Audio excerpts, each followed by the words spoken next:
Alrighty, it's rant time. I've talked about Minecraft, FNAF, Minecraft, now what?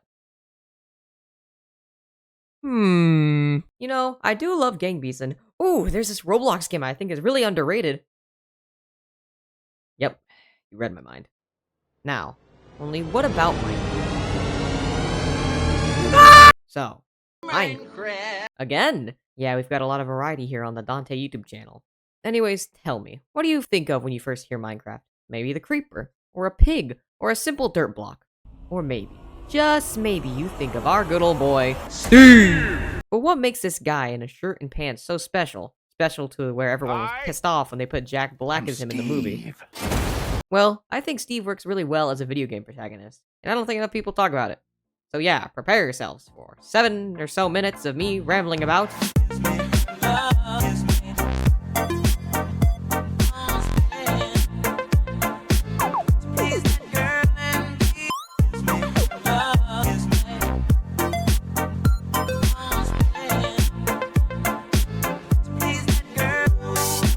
So I think a good comparison to make this easier to explain is Mario.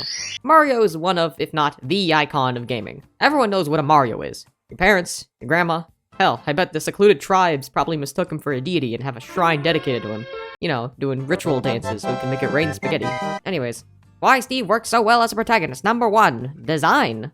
One thing about Mario is his recognizable character design. With a bright blue and red color scheme, an iconic cap and mustache, you could put Pedro Pascal in an overall, a red t-shirt, and a cap, and boom, that's Mario.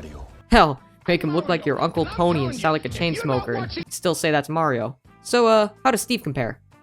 He has a blue shirt and jeans. Despite this, his design is still very recognizable. Sure, you could chalk that up to his blocky build, but he also kinda adopted the fit of a cyan shirt and blue pants. Or purple if you're Lego. But Steve's simple design works so well because the player can see themselves as him. My case in point, this meme. Yeah, that's right, damn it, my works cited as a meme. It's a little problematic, sure, but okay, the point I'm trying to get here is that most people can envision themselves as Steve. Also, if you look at his skin color, he's tan, so he's right in the middle of being black and white. He's racially ambiguous. What the fuck am I talking? You see, the issue with Mario is, who has looked at this and said, oh yeah, that's so me.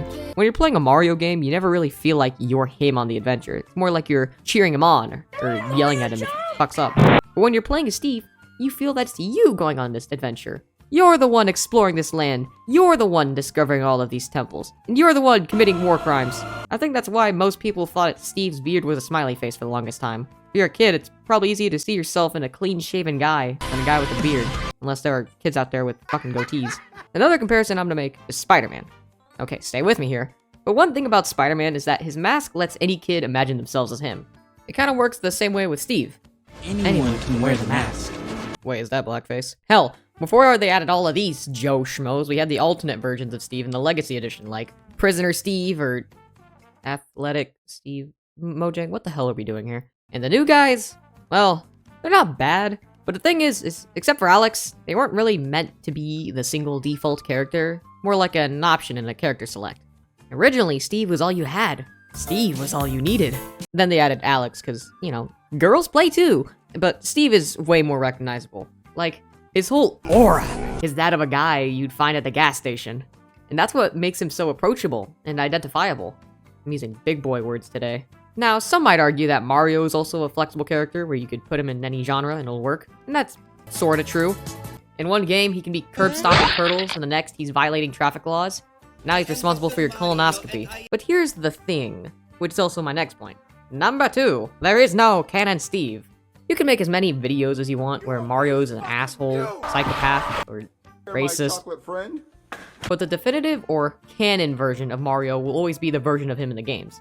Steve ignores all that. Who's to say the one where he helps Alex get unstuck is not canon?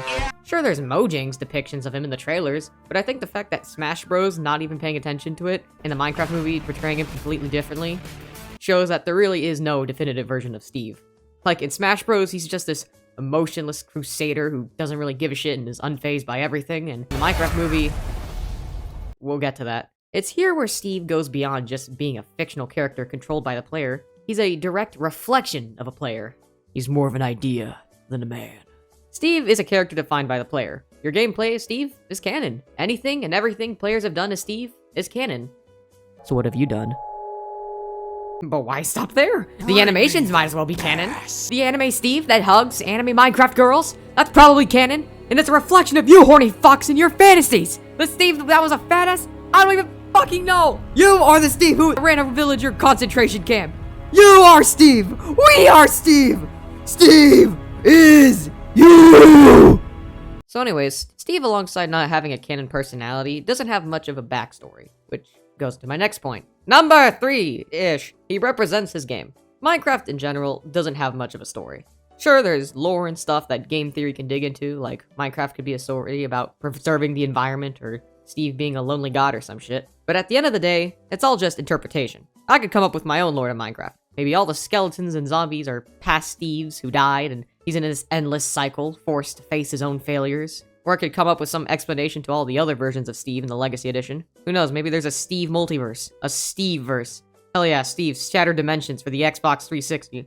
What I'm getting at here is because Steve doesn't really have a concrete backstory, this leads the player to come up with whatever lore or backstory they want for him. Again, with Mario, you can't really do that because he already has a defined character, personality, and backstory. You can't do this on Nintendo. This is probably why the Minecraft movie's backstory for him is just so bonkers. Speaking of which, can I just talk about how Jack Black as Steve isn't as bad as people make it out to be? Like, when his design was first revealed, everyone started bitching about how, that's just Jack Black in a shirt and jeans. I mean, yeah. That's his design. What else were they gonna do? Make him square? Or brown? I mean, yeah, they could have gone that one guy from TikTok with a cube head. But honestly, this version of Steve's works, because again, like I said, there is no canon Steve. This also applies to the entire Minecraft movie. There's a reason they called it a Minecraft movie. It is not meant to be the definitive Minecraft movie, but just another story set in the Minecraft world alongside the likes of Minecraft Story Mode and Battle for the Overworld. All I'm saying is that when they stated that his backstory was that as a child he yearned for the mines, I knew this movie was going to be satire. What was I talking about again? Oh right, Cube Man. In Minecraft, the player is the one who gets to decide Steve's story. Sure, there's a lot of games that do this as well, but in Steve's case, it's not just his story you control. You basically control the story of the game, which is kinda what Minecraft is all about. He's the Steve Rogers of Minecraft. He represents everything the game stands for. Wait. Steve Rogers? Steve!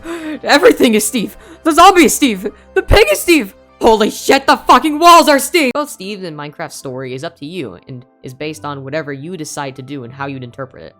And for Steve, I think what makes him rise above other gaming characters is that he is one that we as the community built. He's the collection of all of our stories and experiences. In a way, he is everything. Everywhere. All at once. How's that for an outro? Not too long, right? Yeah. Black hole sun. Ah!